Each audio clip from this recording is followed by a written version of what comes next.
Hindi mo akalaing electric fan to. Mukha lang siyang projector. Share ko lang sa inyo guys itong nabili kong portable fan. So dahil maarte ako, gusto ko kakaiba yung design. So tamang-tama lang to sa mga tamad na tulad ko. Ayaw hawakan yung mga fan. So tulad nito, nakapatong lang. Pwede rin siya nakaklip sa sinturon o sa waist. At meron din siyang lace na pwede mo siyang isabit sa leg. At kayang-kaya niya makipagsabayan sa mga mahaling brand. 3-in-1 din pala siya guys.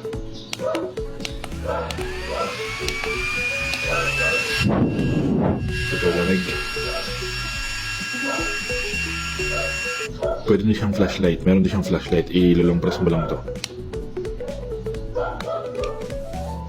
Diba? At the same time, meron din siyang USB port. Pwede mo siyang gawing power bank. Meron din siyang blinker.